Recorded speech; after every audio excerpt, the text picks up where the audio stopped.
Puji Tuhan. Haleluya. Iya. Sahabat kebenaran di mana saja berada, kita berjumpa kembali dalam program kesayangan kita setiap hari Minggu, yaitu Belilah Kebenaran dan Jangan Menjualnya. Amin. Hari ini kita memasuki episode yang ke-45, tanggal 7 Juni 2020. Hari ini kita akan mendengarkan satu paparan, satu penjelasan atau topik yang sangat menarik. Tidak kalah baiknya dari minggu lalu, yaitu seberapa dekatkah kedatangan Yesus. Ada banyak sekali kalangan Kristen khususnya dengan wabah COVID-19 ini menerjemahkan atau berpendapat bahwa kedatangan Tuhan sudah sangat dekat. Tetapi melalui acara pada sore hari ini, kita akan mendengarkan satu penjelasan yang lebih jauh dari narasumber kita. Dan hari ini saya Alfred Atuhas bersama narasumber kita Bapak Dr. Suhento Liau. Selamat sore, Pak. Selamat sore, Pak Fred. Ya. Ya. Sebelum kita mendengarkan paparan atau penjelasan dari Pak Dr. Suhento Liau, saya ingatkan saudara sambil menyimak penjelasan dari Pak Dr. Suhento Liau, silakan Anda tulis nomor telepon atau Anda bisa lihat di bawah layar program ini, yaitu nomor 0811-9222-313 untuk yang bisa menanyakan langsung. Kemudian ada nomor WA juga. Silakan Anda bisa melihat melalui layar program ini. Baik, saya tidak akan perpanjang lebar lagi. Saya akan berikan kesempatan kepada narasumber kita, Bapak Dr. Suhento Liau. Silakan, Pak. Oke, terima kasih Pak Alfred ya, dan pemirsa dimanapun Anda semuanya berada. Begini, kalau kita bicara tentang kedatangan Tuhan ya, kita kan mesti lihat Tuhan datang, ada nggak dia janji mau datang, ya toh? Betul. Nah, kita harus buka dulu di Injil Yohanes yang pasal 14, ya toh? Ya. Di Injil Yohanes pasal yang ke-14, dia ada bilang dia akan datang katanya, ya. Dia akan datang. Yohanes pasal yang ke-14 ya, ayat 1 sampai 3. Coba silakan Pak Alfred baca. Injil Yohanes 14 ayat 1 sampai dengan yang ketiga. Janganlah gelisah hatimu, percayalah kepada Allah, percayalah juga kepadaku. Di rumah Bapakku banyak tempat tinggal. Jika tidak demikian, tentu aku mengatakannya kepadamu.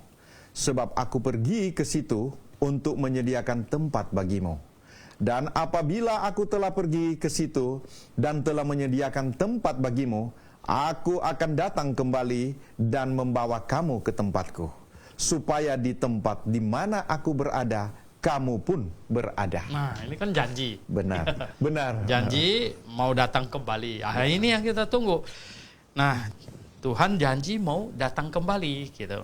Jadi inilah yang menjadi tujuan penantian orang Kristen sepanjang masa.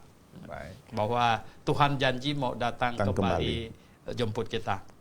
Nah, kemudian kita dapatkan di dalam Alkitab kedatangan Tuhan itu ya, itu ada janji kepada bangsa Yahudi juga. Gitu. Nah, janji kepada bangsa Yahudi ini untuk mendirikan kerajaan Daud kembali. Nah, kalau kita lihat ini yang di Kisah Rasul. Coba kita buka yang di Kisah Para Rasul pasal 1 ya. Nah, di ayat 6 misalnya. Ya. Kisah Para Rasul. No, ini di ini. Ya. Betul ya. Kisah Rasul pasal 6. Ya. Kisah Rasul pasal 1 ayat 6. Maka bertanyalah mereka yang berkumpul di situ, Tuhan, maukah engkau pada masa ini memulihkan kerajaan bagi Israel? Nah, memulihkan kerajaan bagi Israel. Terus jawabnya, Engkau jawab. Jawabnya, engkau tidak perlu mengetahui masa dan waktu yang ditetapkan Bapa sendiri menurut kuasanya. Berarti enggak dibilang batal. Tapi engkau tidak perlu tahu waktu dan masa yang ditetapkan. Betul. Nah, akhirnya kita dapatkan di Zakaria pasal 14 ya, ayat 3 dan 4. Zakaria 14 ayat 3 dan 4. Kemudian Tuhan akan maju berperang melawan bangsa-bangsa itu seperti ia berperang pada hari pertempuran. Pada waktu itu kakinya akan berjejak di Bukit Zaitun yang terletak di depan Yerusalem di sebelah timur. Bukit Zaitun itu akan terbelah dua dari timur ke barat, sehingga terjadi suatu lembah yang sangat besar. Setengah dari bukit itu akan bergeser ke utara dan setengah lagi ke selatan. Nah, jadi ini belum ada catatan sejarah terjadi pecah itu. Betul. Belum betul, ada. Betul. Nah, berarti ini belum jadi. Belum terjadi. Belum terjadi. Ya, jadi nah akhirnya kita mesti memadukan ini. Kita mesti memadukan. Tuhan janji datang mau jemput murid-murid. Tuhan janji kepada bangsa Yahudi kerajaan Daud akan dipulihkan.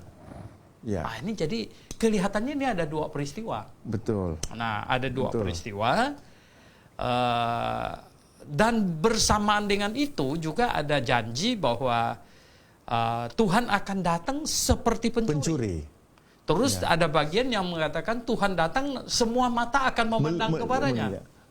Lalu bagaimana pencuri dengan semua mata memandangnya? Betul. Maka itu kita melihat bahwa kelihatannya ada dua peristiwa. Yang Tuhan datang kepada murid-murid, menjemput murid-murid ini, menjemput saya, Pak Fred, siap. Menjemput kita ya. Nah, itu ada yang seperti pencuri. Nah, yang semua mata akan memandang kepadanya, itu yang kakinya berjejak di Bukit Zaitun. Nah, itu kedatangan untuk memulihkan kerajaan bagi Israel. Bagi Yahudi. Jadi ada dua peristiwa ini. Nah, selang waktu dari dua peristiwa itu, di mana kita dapatkan keterangan berapa besar serangan gap antara yang satu dengan yang satu, itu di kitab Daniel kita dapatkan. Itu di kitab Daniel pasal 9 gitu. Daniel ya. Kitab Daniel ya, pasal yang ke-9 ya. Di ayat yang ke-27 di situ. Daniel 9 ayat 27. Raja itu akan membuat perjanjian itu menjadi berat bagi banyak orang selama 1 kali 7 masa. Pada pertengahan 7 masa itu, ia akan menghentikan korban sembelihan dan korban santapan. Dan di atas sayap kekejian akan datang yang membinasakan sampai pemusnahan yang telah ditetapkan menimpa yang membinasakan itu. Nah, jadi dinubuatkan di sini adalah satu raja yang akan memerintah tidak panjang, cuman 1 kali 7 masa. Nah, ini pemerintahan yang 1 kali 7 masa ini sedemikian bengisnya, sedemikian galaknya, kerasnya, sehingga masa ini dinubuatkan sebagai masa kesengsaraan Yakub. Kesengsaraan Yakub. Jadi ini masa, terutama 3,5 tahun terakhir itu yang sangat kacau sekali. Jadi begini. Nah, akhirnya kita dapatkan gambaran yang lebih utuh, yang lebih benar, yang lebih ini, bahwa Tuhan ada janji mau jemput murid. Yang Yohanes 14. Betul. Ya toh? Tuhan ada janji mau membangun kembali kerajaan Israel. Ya, kerajaan Daud. Jadi ini dua peristiwa. Betul. Nah, dua peristiwa di selangin waktu berapa lama? Kita dapatkan 1 kali 7 masa. Nah, 1 kali 7 masa. Nah, kemudian ya kalau kita lihat yang mana mendahului, yaitu yang jemput murid dulu gitu.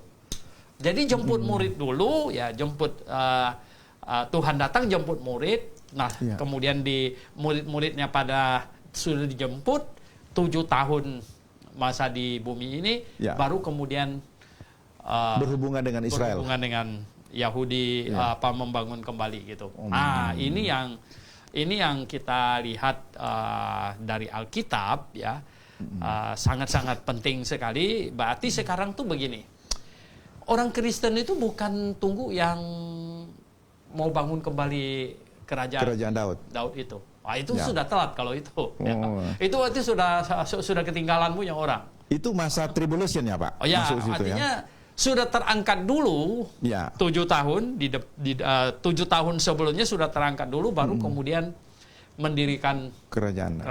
Nah, kalau mendirikan kerajaan, tadi di dalam Zakaria kan dikatakan Tuhan akan Ya, berperang. betul. Ya. Nah, kalau kita cocokkan lagi di Wahyu pasal 16 ya, itu akan ada terjadi yang disebut dengan ya terkenal sekali karena orang menyebutnya perang Iya, Harmagedon. Harmagedon. Ya. Wahyu Pasal 16. 16 ya, di ayat yang ke-16 ya. Wahyu 16 ayat ke-16.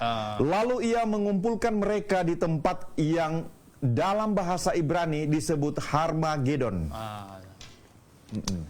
Har itu bahasa Ibrani bukit. Oh. Magedon itu Magido. Jadi di bukit Magido. Itu dekat Yerusalem di sana. Ya, Jadi ini peperangan. Nah, peperangan ini kan cocok dengan yang Zakaria 14. Ya toh? Nah, Ya, itulah. ya. Kemudian Tuhan akhirnya menghantam mereka ya. Ya. Menghantam mereka sehingga bukit Zaitun itu terbelah. Dua. Nah, kalau kita lihat di sini dikatakan bahwa semua bangsa akan berkumpul. Ya, semua bangsa akan berkumpul untuk melawan bangsa Yahudi. Jadi semua bangsa akan berkumpul untuk hantam Yahudi. Ya. Nah, jadi gini ya. Tanda-tanda pemulihan bangsa Yahudi sebenarnya didahului dengan tanda-tanda kehancuran bangsa Yahudi. Oh. Ya kan Betul, ketika semua betul. bangsa kumpul mau sikat dia, ini kan tanda-tanda kehancuran ini. Benar. Ini hancur ini. Nah, tetapi ini kan 7 tahun sesudah pengangkatan sesudah itu. rapture. Berarti sekarang yang lebih penting kan cuma tanda-tanda rapture itu. Ya. Tanda-tanda rapture itu. Ya dong. Ya. Nah, tanda-tanda rapture itu kalau kita lihat di Matius pasal yang ke-24 ya. Di situ ada ya Matius pasal yang ke-24. Ya. 24. Iya, kalau dilihat Matius Ayat. pasal 24 ya, kalau kita amatin di situ ada 24. ada ini ya, kalau pertanyaan Mesias. murid-murid itu ada 3 ya di ayat yang ketiga ya. Oke. Karena di ayat 1 dan 2 Tuhan Yesus bilang ini bait Allah ini akan roboh gitu. Oke. Nah, lalu murid-muridnya bertanya di ayat yang ketiga, bila manakah itu akan terjadi katanya ya. Terus dan apakah tanda kedatanganmu dan tanda kesudahan dunia. Jadi 3. Ya. 3 hal yang ditanya. Bila manakah itu akan terjadi, itu merujuk ke hancurnya bait Allah. Dan yang kedua, kapankah ya dan tanda kedatanganmu, tanda kedatanganmu. Dan apakah tanda kedatanganmu? Ya oke, itu yang kedua. Dan yang ketiga, tanda kesudahan dunia. Tanda kesudahan dunia. Sedangkan gini, Tuhan jawabnya agak ini garis besar gitu. Agak garis besar. Nah, ayat yang keempat ya, dia suruh apa katanya? Waspadalah kan? Supaya jangan ada orang yang menyesatkan kamu. Terus? Sebab banyak orang akan datang dengan memakai namaku dan berkata, akulah Mesias. Dan mereka akan menyesatkan banyak orang. Nah, oke. Ya. Banyak orang akan datang ya, dan memakai namaku. Menyesatkan banyak orang. Ini jelas bukan biksu, bukan dari agama lain, tapi ini Kristen datang memakai namaku. Betul. Banyak orang, bukan sedikit, banyak. Ini hubungannya dengan Matius 7 kali Pak ya, dekat. Ya betul. Matius 7 ayat 22. Aku Tuhan. Itu. Ya. Jadi ini kelihatannya kedatangan Tuhan ya itu didahului oleh kesesatan yang amat dahsyat. Ya. Kesesatan yang di dalam kekristenan. Kesesatan yang di dalam kekristenan. Kenapa? Ya karena di sini dibilang pakai namaku. Jadi pakai namaku ini. Jadi kesesatan yang kekristenan. Kan pakai nama Yesus. Benar. Sama dengan 2 Tesalonika 2 kalau begitu Pak ya. Akan menggunakan banyak mujizat dan tanda-tanda. Banyak mujizat begitu. Nah, oleh sebab itu orang Kristen harus sangat pintar, sangat cerdas. Benar. Ya. Justru kalau saya bilang begini, justru di akhir zaman inilah konsentrasi terhadap doktrin itu paling penting. Ya, mengapa? Karena doktrinlah yang akan dapat men-screening,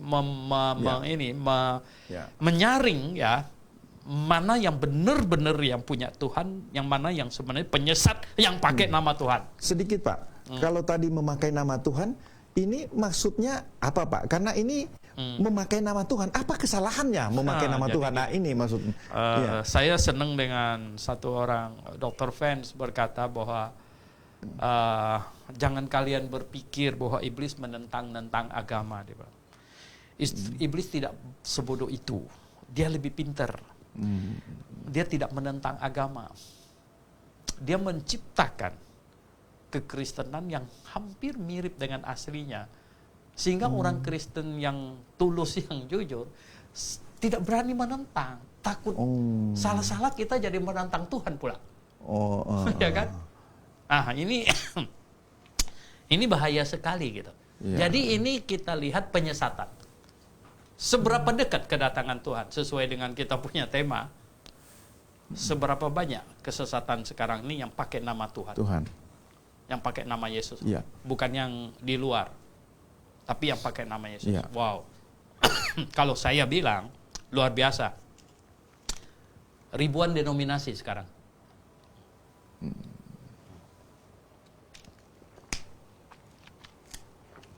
Ribuan denominasi. Bayangkan. Kalau begitu bagaimana mengetahui bahwa gereja yang menggunakan nama Yesus itu sesat, Pak? Ini dia.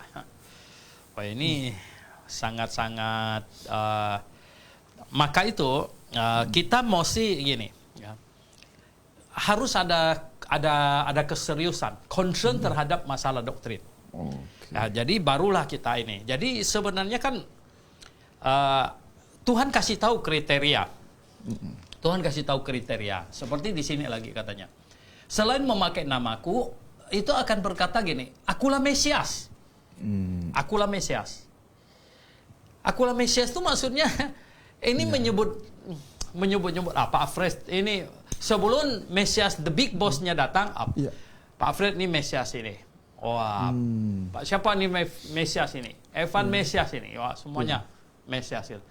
Nah ini penerjemahannya ini kalau lembaga Alkitab Indonesia ini saya lihat kurang konsisten. Konsisten sebenarnya di balik kata Mesias ini Kristus. Mestinya akulah Kristus, ya bukan Mesias. Tapi kadang mereka pakai Mesias, kadang pakai Kristus. Karena Mesias ini sebenarnya di bahasa Ibrani. Mesias itu bahasa Ibrani, Kristus bahasa Yunani, barangnya sama.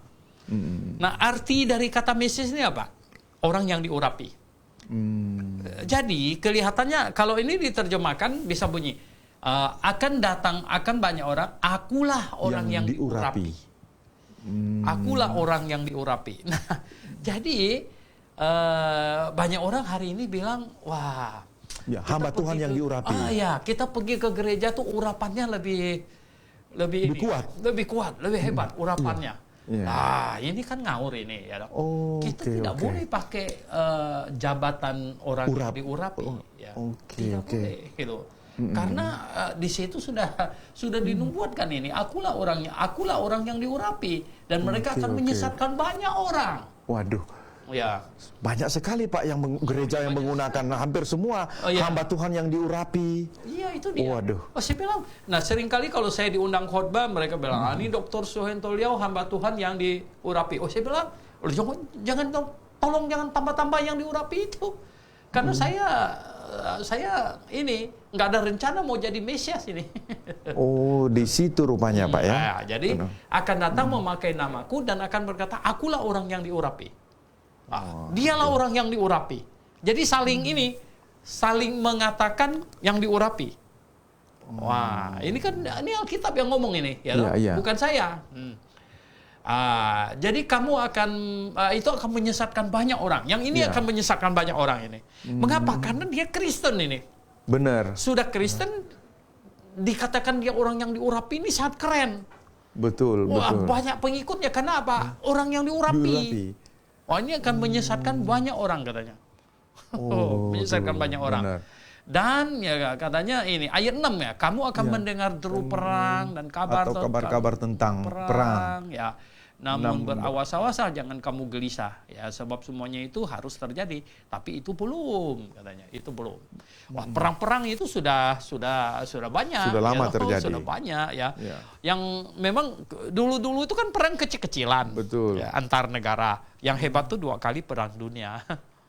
Wah, perang dunia pertama, perang dunia kedua. Perang dunia kedua ini kemarin tanggal 6 Juni ini disebut D-Day ini. D-Day di Amerika itu perayaan ini loh. Di dunia ini memperingati.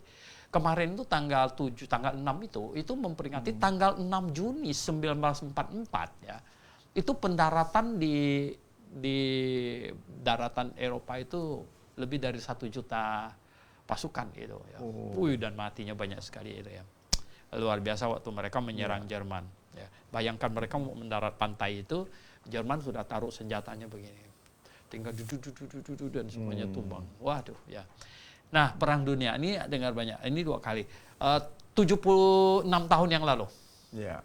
Waktu D-Day itu ya, 76 tahun yang lalu, berarti perang yang paling dahsyat baru lewat belum 1 abad. Betul. Ya. Nah, mendengar deru perang ya.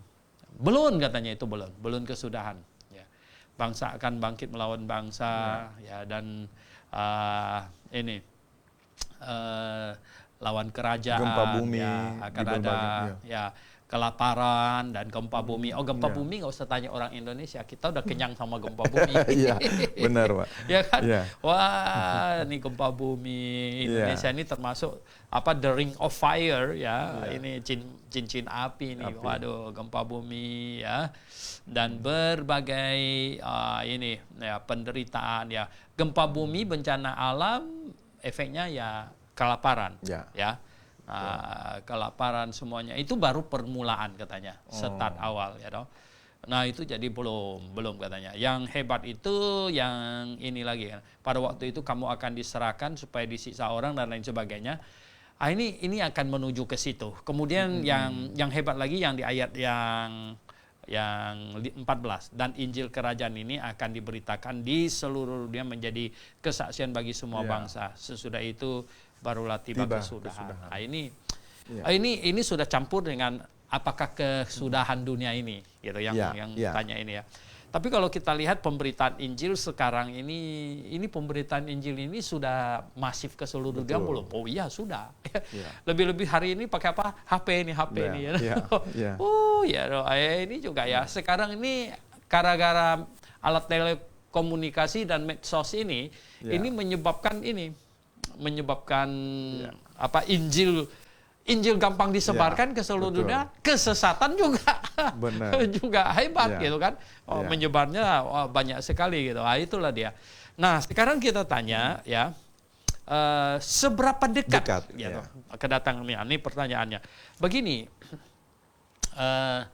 kalau perang-perangan kelihatannya sih enggak lah ya. Karena apa? Perang-perangan itu pasti yang datang kan yang Tuhan akan berperang sendiri itu kan di akhir dari 7 tahun tribulation itu. Nah, kalau itu kita sudah terlambat, itu berarti sudah terjadi pengangkatan. Nah, kelihatannya yang sebelum perang-perang itu kan antikristus akan berkuasa 7 tahun ya. Antikristus akan berkuasa 7 tahun. Nah, antikristus berkuasa 7 tahun, kita mesti lihat sifatnya ya. Sifat kekuasaannya itu kita bisa lihat di Wahyu pasal 13 ya. Wahyu pasal 13 itu ada Nah itu dahsyat sekali itu ya. Di ayat ini.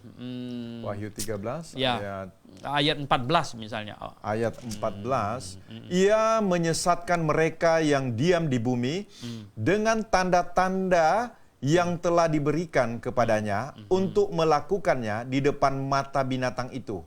Dan ia menyuruh mereka yang diam di bumi supaya mereka mendirikan patung untuk menghormati binatang yang luka oleh pedang, namun yang tetap hidup itu. Terus coba. Dan kepadanya diberikan kuasa untuk memberikan nyawa kepada patung binatang itu, sehingga patung binatang itu berbicara juga dan bertindak begitu rupa, sehingga semua orang yang tidak menyembah patung binatang itu dibunuh. Ya, nah ini lihat. Ya. Jadi dipaksa untuk menyembah Patung itu, ya, patung binatang itu. Dan patung binatang itu diberi nyawa loh. Iya, Oh ini hebat nih, diberi nyawa, ya. Dan menyebabkan katanya sehingga di ayat 16, Pak, ayat 16. Ayat 16, dan ia menyebabkan sehingga kepada semua orang, kecil atau besar, kaya atau miskin, mereka merdeka atau hamba, diberi tanda pada tangan kanannya atau pada dahinya. Oke, terus. Dan tidak seorang pun yang dapat membeli atau menjual selain daripada mereka yang memakai tanda itu, yaitu nama binatang itu atau bilangan namanya. Oke. Nah, iya, jadi sifat kekuasaan raja yang disebut di Daniel pasal 9 itu, ya, pada masa 7 tahun itu adalah memaksa semua orang menyembah kepadanya.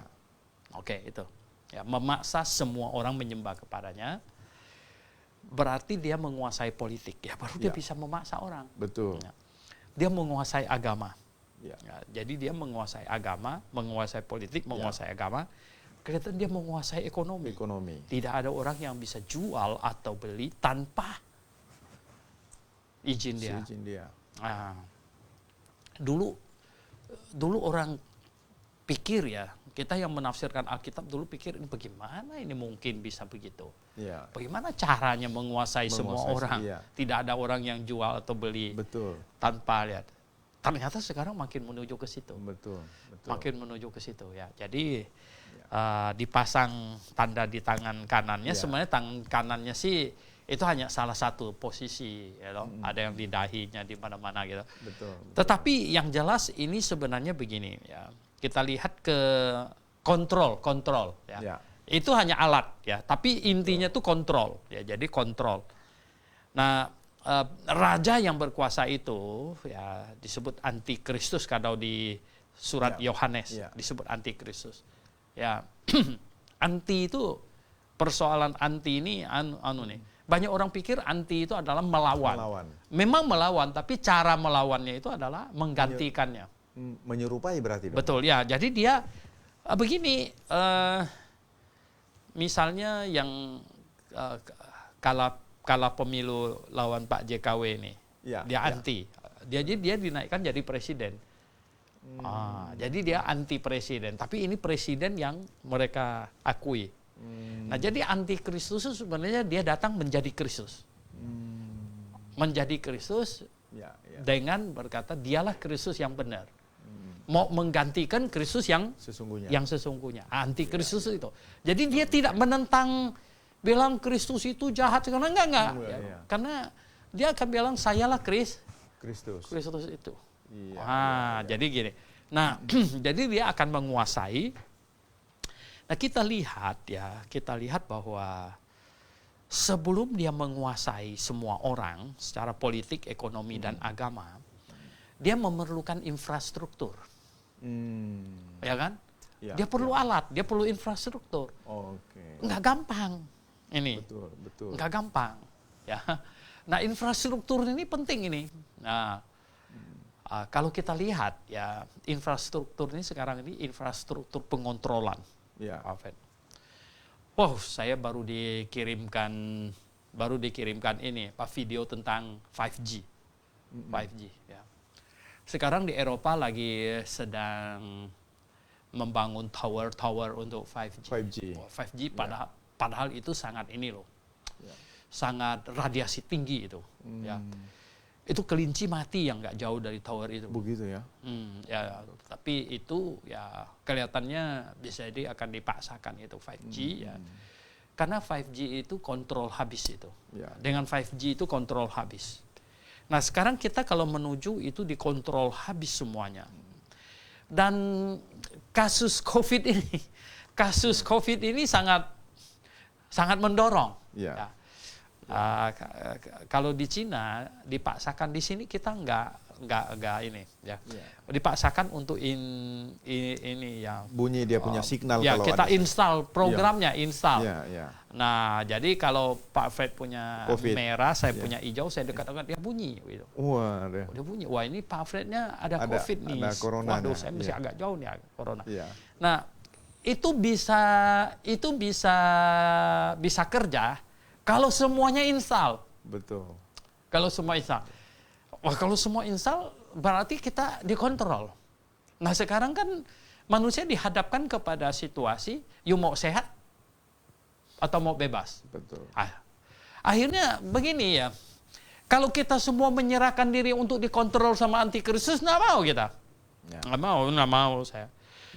Dia menciptakan keadaan yang dimana kita akan sukarela menyerahkan diri untuk dikontrol. Benar. Iya Tanpa kan? kita sadari Pak ya. Iya betul. Iya. Sekarang mau sehat kan dia tanya. Benar. Nah, ini ada teman dia dari Bandung tuh Pak Solihin bilang, wah kita ini sekarang nih jadi repotnya tuh gimana. Apalagi tadi juga barusan saya di TV ya Bapak yang bertanggung jawab untuk penanganan COVID itu bilang hampir 80% yang kena itu tidak tahu dia kena, malah nggak ada simptom apa-apa kan. Malah jadi kita tidak tahu. Nah sehingga ada satu bapak bilang mestinya pemerintah katanya pakai satu pin gitu macam begini pin begitu ya enggak. Jadi kalau saya tes negatif bebas COVID, pin bebas COVID kan, ya toh. Pak Alfred pakai juga, dia pakai. Jadi kalau kita ketemu orang yang pakai pin ini kita bilang oke nggak apa-apa kan dia bebas. Gitu. Benar.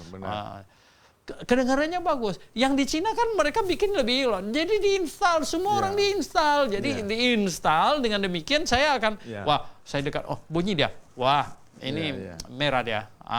Jadi begitu. kembali kepada tema kita hari ini, seberapa dekatkah kedatangan Yesus? Ini Bapak melihat bahwa segala hal yang terjadi atau fenomena yang terjadi sekarang termasuk wabah COVID ini adalah latihan ini termasuk untuk bagaimana dikontrol Pak ya? Ya ini begini, kayak koboi ketemu kuda liar jadi digiring masuk ke kandangnya. Ya kan digiring. Mau tidak mau kita akan ke arah di situ. Jadi digiring masuk ke kandang ini, masuk ke sana. Nah, memang ya kelihatannya kayaknya belum, tapi ke arah situ.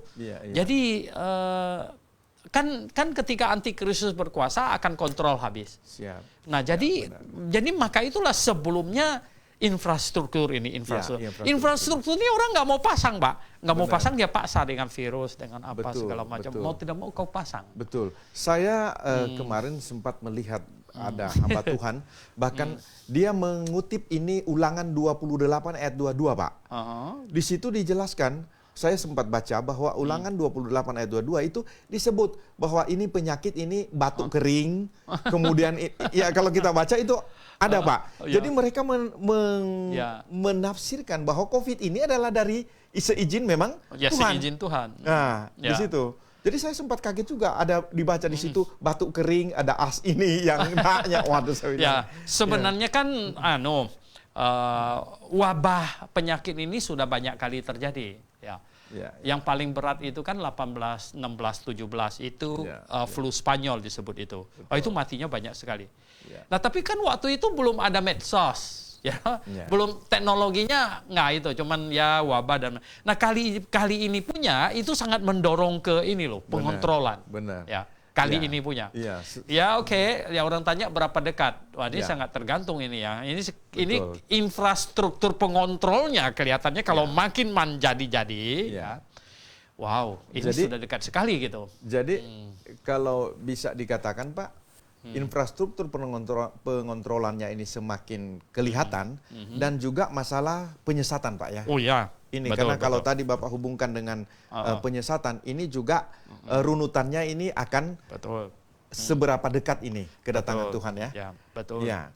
Jadi gini, ya sebenarnya gini. Banyak orang hari ini bilang, wah sudah dekat, Benar, gitu. benar. Dan mereka sepertinya mau panik, Tuhan mau datang begitu ya. Iya, Tetapi sebenarnya yang banyak orang lupa itu yang penyesatan itu. Betul. Berarti gini ya, semakin dekat kedatangan Tuhan, kita harus semakin kritis dalam beriman. Semakin kritis ini ya.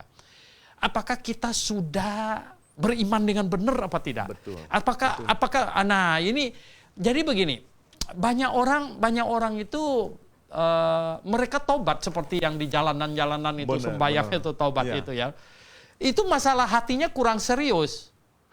Jadi gini, sebenarnya masalah iman ini ada dua hal. Masalah iman itu ada dua hal, Pak Fred. Jadi pengajaran yang diimani benar apa tidak? Benar. Hatinya serius apa tidak? Benar. Jadi dua ya. Yang diimani ini benar apa tidak? Ya. Hatinya serius atau tidak? Betul. Ya. Jadi gini, banyak orang hanya concern yang hatinya serius enggak? Benar. Ya kan? Betul. Makanya mereka sampai nangis-nangis di jalan, berlutut, doa. Ini masalah hati. Tapi masalahnya sekarang pengajarannya benar nggak? Betul. Ini penting. Jadi gini, walah dia tuh nyembah pohon, gitu. Nyembah pohon, lalu dia ketemu COVID ini, jadi dia berlutut-lutut di jalan menangis-nangis. Kenapa kamu begitu? Saya kurang serius menyembah pohon. Ini kan salah. Benar, Pak. Jadi bagaimana ini ya? Nah berarti sekarang nih, hati ada yang sudah benar tapi hati nggak serius. Betul. Tapi ada yang hati sangat serius tapi ini nggak benar. Ini jadi begini ya. Oke, ini duanya mesti ketemu ini. Pengajarannya harus sungguh benar dan kemudian hatinya harus serius. Betul. Ini Betul. dia. Ya, jadi penting itu pengajaran. Maka itulah ya. Kita kan seringkali, makanya kita bikin acara begini ini, kita mau membenarkan nih pengajarannya udah benar belum? Benar. Nah, kalau pengajaran nggak benar gimana? Baik. Sahabat kebenaran ya. yang terkasih dalam Tuhan Yesus, kita baru saja mendengar paparan atau penjelasan dari Pak Dr. Suhento Liau. Seberapa dekatkah kedatangan Yesus dihubungkan dengan berbagai ayat yang ada dalam firman Tuhan. Ya, jadi kita sebentar lagi masuk dalam sesi tanya jawab, atau Anda boleh bertanya nanti langsung dijawab. Tapi sebelumnya kita akan izin sebentar, ada yang mau lewat, silakan. Iya.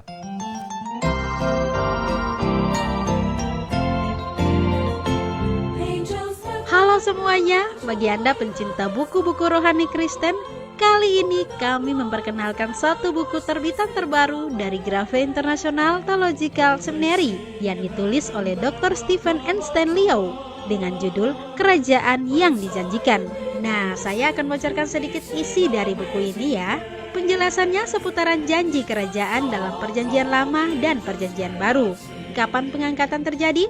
Apa itu tribulasi? Penjelasan penghakiman sangkakala, penghakiman cawan, kembalinya Kristus ke bumi, dan penghakiman-penghakiman lainnya. Dan tentu masih banyak lagi penjelasan-penjelasan penting di dalam buku ini. Buku ini menyajikan kepada pembaca sekalian melalui pembahasan yang alkitabiah. Dengan pemaparan yang induktif, apa isi dari pengharapan umat Allah sepanjang zaman dari Perjanjian Lama hingga Perjanjian Baru. Bagi Anda yang tertarik dengan buku ini, harganya terjangkau loh. Anda dapat hubungi di toko buku Grafe di 021 6471 4156 atau di nomor 0813 1586 3518. It's a song all the angels cannot sing. I once was lost, amazing grace, but now I'm found. Now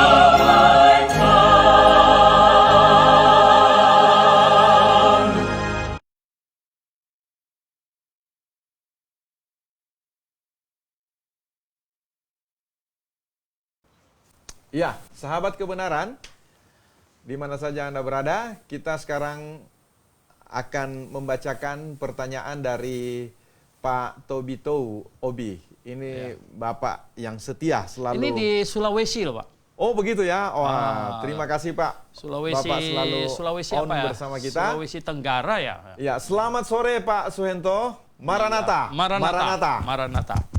Saya punya beberapa pertanyaan terkait akhir zaman. Nomor 1, apa fungsi atau tujuan dispensasi masa tribulasi dan masa kerajaan 1000 tahun? Satu dulu Pak atau langsung baca kedua? Oke, satu dulu ya. Ya. Fungsi. Apa fungsi? Fungsi. Atau tujuan? Tujuan, ya toh? Dispensasi masa tribulasi. Ya sebenarnya itu hanyalah bukan fungsinya untuk apa, memang masa itu ya. Jadi masa sebenarnya wah ini panjang sekali kalau kita mau jelaskan dengan yang plan A, plan B segala macam ya toh. Tetapi kita bilang begini, tribulation itu adalah masa sesudah orang Kristen, orang yang perjanjian baru ini terangkat ya. Nah itu masa tribulation. Tribulation ini artinya kesusahan ya. Kesusahan. Tribulation itu kesusahan itu bahasa Inggris ya toh. Jadi ini masa di mana orang Yahudi disikat sama iblis sebenarnya gitu ya. Karena begini ya. Iblis ini mau hantam yang punya Tuhan. Yang mau hantam yang punya Tuhan. Nah oleh sebab itu di Matius 24 tadi ada kita baca bahwa orang akan menyerahkan segala macam itu untuk dianiaya dan lain sebagainya. Nah menjelang pengangkatan itu orang Kristen yang benar yang Alkitabiah akan dihimpit. Dan itu kan iblis menggalang semuanya untuk menghimpitnya. Kemudian tiba-tiba dia terangkat. Nah ketika terangkat ya toh jadi iblis mau cari sasarannya nih mana bangsa Yahudi lah yang jadi kemudian jadi sasaran. Nah itu makanya masa tribulation itu masa kesusahan orang Yahudi ya toh. Nah kemudian masa sebenarnya 7 tahun sebelum masuk kerajaan 1000 tahun itu. Jadi kerajaan 1000 tahun didahului dengan tribulation yang pendek ya yang 7 tahun ya.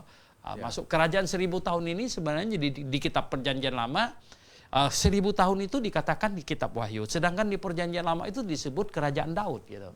Ya, jadi kerajaan keturunan Daud yang tidak dikatakan jumlah tahunnya tapi yang selama-lamanya, yang panjang sekali gitu maksudnya gitu. Baik Pak Tobi, nanti kalau untuk lebih lengkapnya mungkin lewat WA bisa ya Pak ya.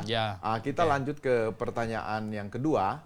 Pada dispensasi masa kerajaan 1000 tahun, apakah orang-orang harus berjuang lagi sesuai aturan dispensasi kerajaan 1000 tahun untuk selamat dan siapa yang gagal masih bisa masuk neraka? Sebenarnya di dalam kerajaan 1000 tahun itu kan Tuhan Yesus sudah langsung menjadi rajanya ya. Nah, ketika Tuhan Yesus sudah langsung menjadi rajanya, siapa lagi perlu memberitakan Injil? Tidak ada lagi gitu, karena sudah langsung. Dan semua orang sebenarnya patuh saja. Dan orang pada waktu itu juga kembali umurnya jadi panjang. Di dalam kitab Yesaya dikatakan bahwa yang mati umur 100 tahun saja dianggap kena kutuk gitu, ya. Dan pada waktu kerajaan 1000 tahun itu kan daun dari pohon kehidupan itu adalah obat. Ya. Jadi makanya. Dan kelihatannya yang dia dalam Alkitab dikatakan terjadi kekacauan, penyesatan itu ada di akhir kerajaan 1000 tahun, iblis dilepas lagi gitu.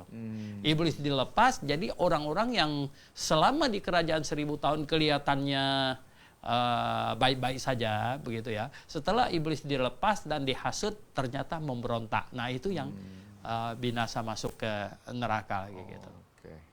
Oke. Ya. Baik. Kita masuk ke pertanyaan berikutnya. Mengapa sejak semula di Taman Eden Tuhan tidak membuat keadaan manusia sama seperti di langit baru, bumi baru, supaya mustahil juga manusia jatuh dalam dosa? Oh, Iya. wow, sebenarnya yang mengenai rancangan Tuhan macam begitu, kita mesti tanya Tuhan itu. Ya kan? Masalahnya kan kita tidak tahu, tetapi kita dikasih tahu di dalam Alkitab ya begitulah ya toh. Bahwa manusia Tuhan menciptakan sebenarnya begini, ya seindah di kerajaan 1000 tahun sebenarnya. Waktu di Taman Eden itu indah sekali ya semua. Jadi manusia ditaruh di situ segala macam tuh everything is good dan indah semuanya. Nah, cuman ada pemberontakan dan Tuhan mau tahu juga manusia ikut yang mana atas pemberontakan itu. Maka itu di dalam kerajaan 1000 tahun juga di akhirnya iblis dilepas. Jadi orang-orang tetap diuji juga ya. Diuji mau berpihak kepada Tuhan atau berpihak kepada iblis. Begitu ya. Sama di Taman Eden juga ada ujian. Di kerajaan 1000 tahun nanti ada ujian juga gitu. Baik, Pak Tobi, itu dulu jawaban dari Pak Dr. Suhenteliau. Dan kita masuk pertanyaan berikutnya dari Pak Luki. Muksi, saya mau bertanya. Pada Wahyu 16 ayat 18, apakah gempa bumi dahsyat ini terjadi di seluruh dunia bersamaan ketika TV ketika Tuhan Yesus mengizinkan menginjakkan kakinya di Bukit Zaitun? Ya, kelihatannya bukan gempa bumi seluruh dunia, itu mah dunia bumi bisa terbelah dua gitu. Ya. Kelihatannya kan ini gempa bumi justru lokal, yang di sana, yang di Timur Tengah itu ya. Dan itu gempa bumi yang lumayan dahsyat kalau Bukit Zaitun sampai terbelah dua, sebagian ke utara, sebagian ke selatan, sampai membentuk satu jurang yang besar ya toh. Oh, itu gempa bumi yang bisa di atas 10 skala Richter itu ya toh. Ada sekarang aja 8 sekian skala Richter saja sudah bukan main dahsyatnya. Bayangkan, nah ini yang dahsyat sekali kelihatannya. Jadi ya itulah yang terjadi ya, gempa bumi yang di Zakaria ya. Zakaria, jadi Zakaria itu kira-kira 400 tahun sebelum Masehi sudah ditulis. Dan kemudian di-renew, diperbaharui nubuatan itu di kitab Wahyu. Berikutnya pertanyaan yang sama dari Pak Luki.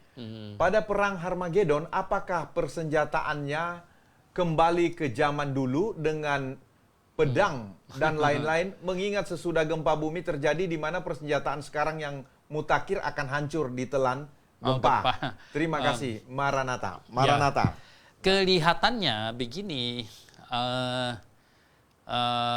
Ini masih ada banyak sekali rahasia yang Alkitab tidak kasih tahu ya. Kita kan tebak-tebak cuman masuk akal atau tidak ya. Artinya menafsir, tetapi masih menafsirnya masuk akal apa tidak gitu ya.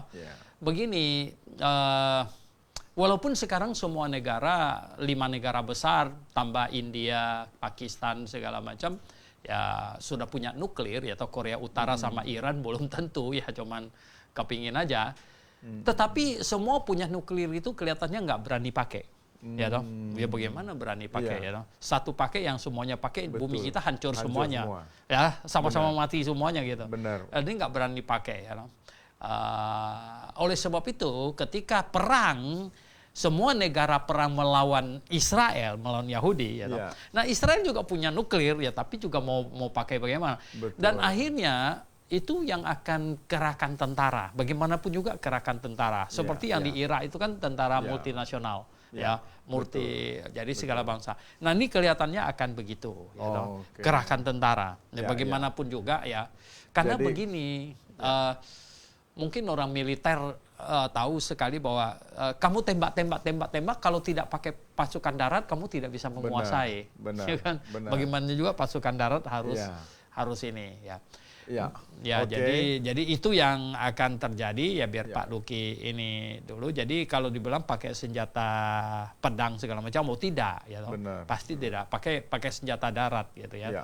Nah, cuman ya makanya begini, kalau dinubuatkan bahwa bangsa Yahudi awalnya kan dia sepertinya tidak takut, tetapi karena multinasional punya kekuatan, akhirnya kan dia merasa wah, lama-lama bonyok juga. Benar, ya. Pak. Bagaimana banyak lama bonyok juga ini ya, disikat begitu. Dan ketika mereka berpikir habis ini kita, nah Ya. barulah mereka bertobat ya. Ya. Nah pada waktu bertobat itulah Tuhan Tuhan Yesus datang, datang. barulah senjata semuanya itu dibuat gampang sekali bagi Oh, Tuhan untuk oke. tidak berfungsi dengan Oke. baik begitu. Ya, baik. Ya. Mengingat waktu kita masih ada pertanyaan ini menarik dari Bapak Albiner Simajuntak. Horas, Iya. Pak. Horas. Ya. Ini penjelasan terlalu dipaksakan bahwa penyesat itu adalah gereja yang ada sekarang Ah, atau pendeta yang ada sekarang. Sebab menyesat penyesat ya. sebab penyesat dalam ayat pembacaan tadi jenis penyesatannya adalah mengaku dirinya Mesias. Pertanyaan saya, adakah hamba Tuhan yang sekarang yang mengaku dirinya adalah Mesias? Saya belum dengar. Kalau ada mohon info. Terima kasih. Silakan Pak Dr. Ya, Santelia. sekarang kan gini, Mesias itu bahasa Ibrani. Ya. Yang artinya apa? Orang yang diurapi. Oke. Ya toh? Nah sekarang kalau Pak Hafred bilang saya orang yang Yang diurapi, sama nggak dengan Mesias? Sama dong berarti. Sama. Saya Ya. mengaku orang yang diurapi sama dengan saya Mesias.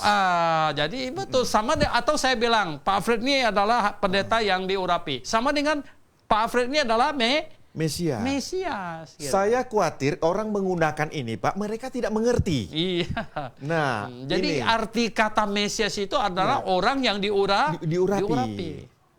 Oh, Jadi oke. siapapun, makanya ini mereka ini tahu nggak ada kelompok, ya saya nggak mau sebut-sebut kadang-kadang, ada kelompok yang mereka seenak-enaknya ini bikin istilah-istilah Iya. ini, ya toh. Nah seenak-enaknya gitu. Wah, Bapak ini orang Iya. orang yang diurapi sama dengan mengatakan bahwa dia Mesias gitu. Benar, benar. Iya kan? Sebenarnya pencuri. Oh, Bapak ini orang yang mencuri. Ya sama dengan Iya, mencuri iya. sama dengan apa? Ya pencuri. Iya. Bahkan ada acara pengurapan itu kalau tidak Acara salah. pengurapan ya? Iya. Waduh. Waduh, itu. Iya. Karena hubungannya selalu saya dengar ini urapan ini dengan baptisan Roh Kudus. Oh, nah, iya. ini selalu mereka Iya. bergandengan di sana, Pak. Ini karena ada kesalahpahaman. Benar. Kesalahpahaman Iya. yang besar sekali Jadi ya. Pak siapa tadi kembali ke Ah. Pak Albiner. Jadi sebenarnya walaupun Bapak mengatakan tidak ada hamba Tuhan yang punya rencana untuk ya. menjadi Mesias, mengangkat dirinya, ya. mengangkat dirinya, tapi dengan aktivitas atau praktek yang terjadi, sesungguhnya dia tanpa sadar bahwa dia melakukan praktek mengaku Mesias. Benar ya, Pak? Mengaku orang yang diurapi. Oh, orang yang diurapi. Ah. Nah, ini persoalannya, Pak. Silakan Bapak kalau mau lanjut pertanyaan mungkin lewat WA. Kalau di sini masih Ya. ada waktu, silakan boleh langsung bertanya lagi kepada Pak Dr. Suwentoliau. Ada lagi Ya, tadi. ada lagi? Pak Fujan. Oh, Pak Fujan Tumaliang. Tumaliang ya. dari Bitung. Betul. Waduh, Pak. Sampai kita kembali akhirnya bertemu lagi lewat live streaming. Ya. Patung binatang itu diberi nyawa. Pertanyaannya, siapa yang memberi nyawa kepada patung binatang itu? Oh ya. The Big Boss Antikristus itu. Ya, kan ini dibilang begitu ya. Begitu, Pak, coba ya? kita lihat. Wahyu. Ya, Wahyu pasal yang ke-13. Ya. Ya, Wahyu pasal yang ke-13 katanya Ya, apa? binatang yang Karena itu sebenarnya Tuhan yang kasih ini, dan kepadanya di ayat 15 ya. Ya. Dan kepadanya diberi kuasa untuk memberi nyawa. Ya. Yang memberikan nyawa ini siapa? Yang memberikan nyawa itu Ini pertanyaannya. Antikristus. Dan kepadanya, kepada Antikristus itu diberi kuasa untuk memberikan nyawa pada patung itu. Binatang sehingga patung itu berbicara. Jadi sebenarnya begini, memang akhirnya Tuhan bilang oke. Ya, Tuhan yang sudah kasih izin sama dia. Iya, berarti relevan dengan 2 Tesalonika 2. Iya, 2 Tesalonika 2 itu Betul, ya. bahwa mereka akan melakukan mujizat bahkan di langit dan Betul. ini berarti ini Pak, mereka punya kuasa ini Oh anti ya, ini ya. karena Tuhan Nah, sudah ini begini, karena manusia tidak mencintai kebenaran dikatakan di dalam 2 Tesalonika, maka Tuhan sudah mendatangkan kesesatan. Iya, iya. Ini dia. Ya. Iya. Itu di 2 Tesalonika 2 Tesalonika 2 ayat 9. Betul. Ya. Coba. 2 Tesalonika 2 ya. Lagi. Ya, 2 Tesalonika 2 ya. 2 Ah, itu dia. Tesalonika 2 Dua, ayat yang 9. 9 ya, coba. Kedatangan si pendurhaka itu adalah pekerjaan iblis dan akan disertai rupa-rupa perbuatan ajaib, tanda-tanda dan mujizat-mujizat palsu. Terus? Dengan rupa-rupa tipu daya jahat terhadap orang-orang yang harus binasa karena mereka tidak menerima dan mengasihi kebenaran yang dapat menyelamatkan mereka. Terus? Dan itulah sebabnya Allah mendatangkan kesesatan atas mereka yang menyebabkan mereka percaya akan dusta. Allah, siapa yang mendatangkan kesesatan? Allah. Kenapa Allah mendatangkan kesesatan? Karena mereka tidak mengasihi Kebenaran. Begitu oke. ya. Pak Jadi Fujan, Pak Fujan tadi ya tanya, ya memang Tuhan sudah ini ya, ayat itu kan sudah di masa tribulation. Ya itu sudah yang Wahyu pasal 13 itu sudah di masa tribulation ya. Itu orang percaya sudah terangkat gitu. Ya. Pak Fujan nggak usah khawatir, Bapak sudah terangkat. Amin, Pak. Iya. Ya, Pak Luki masih bertanya ya. Ya, satu pertanyaan lagi maksudnya. Ya. Apakah meterai yang di dahi dan di tangan kanan ini diartikan secara literal atau alegoris? Ya, kelihatannya lebih menjurus ke alegoris gitu. Alegoris, ya. Yang kita nggak ditempelin meterai gitu. Ya. Begitu. Oke. Pak Timotius, ini masih ada waktu. Pak Timotius Kurniawan, Nusa. Selamat sore Pak Suhento. Maranatha. Maranatha. Ya. Dalam kitab 1 Yohanes dalam kitab 1 Yohanes 2 ayat 20 dan 27, kita orang percaya dikatakan diberi pengurapan oleh Yang Kudus untuk membedakan ajaran yang benar yang sesat dan yang sesat, yang artinya kita telah diurapi. Lalu mengapa Lalu mengapa seorang hamba Tuhan tidak boleh disebut hamba Tuhan yang diurapi? Terima kasih, Pak.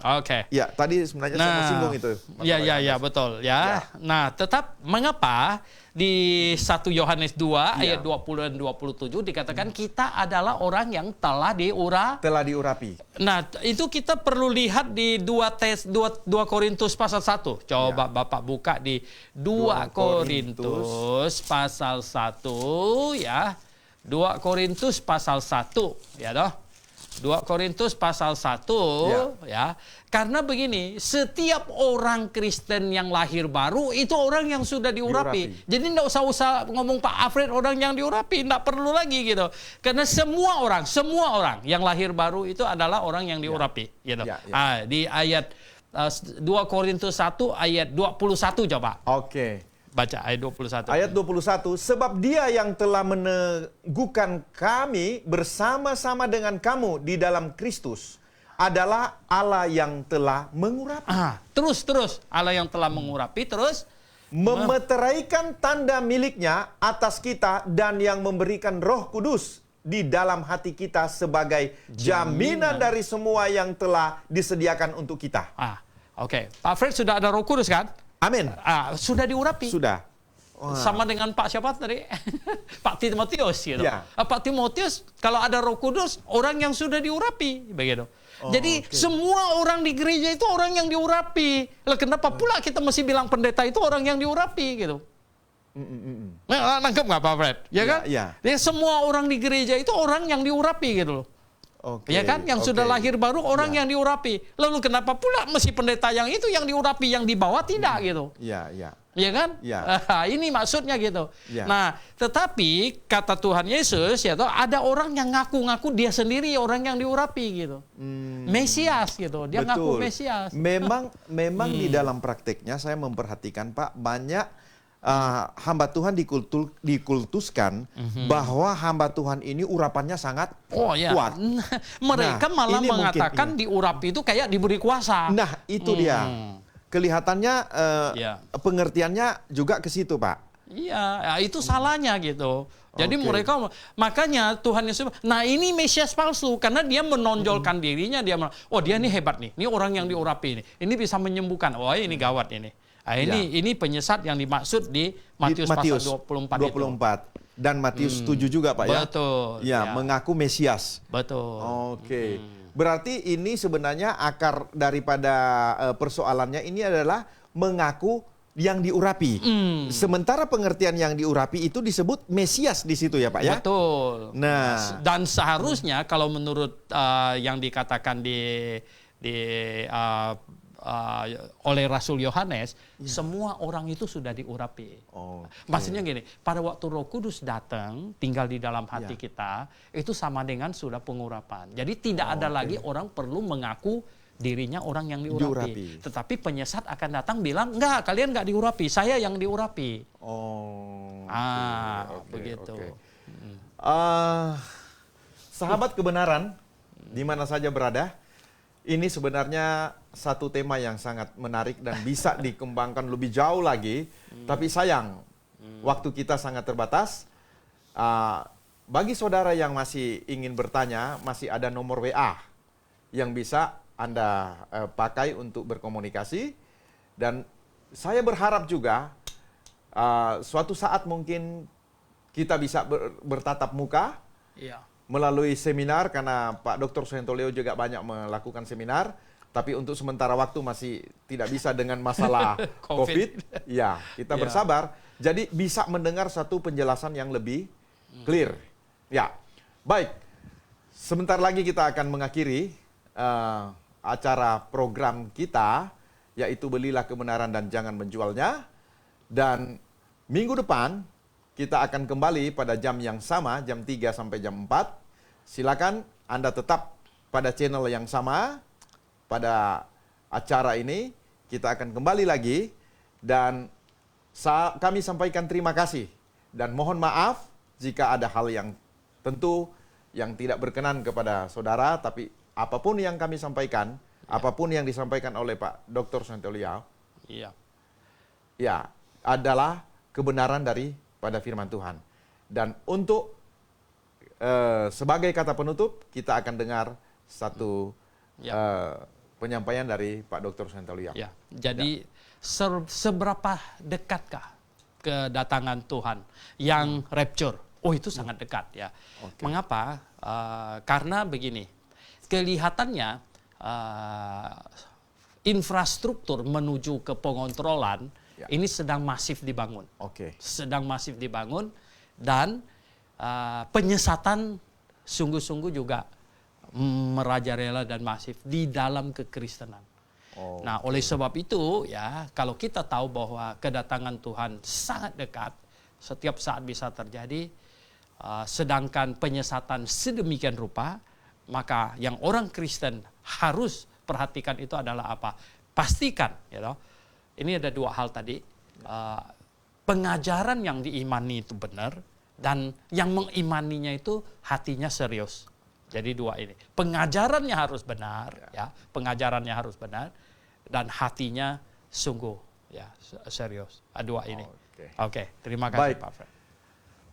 Sahabat kebenaran, di mana saja berada, demikianlah acara kita pada hari ini, dan kami sampaikan terima kasih dan salam kami Maranatha.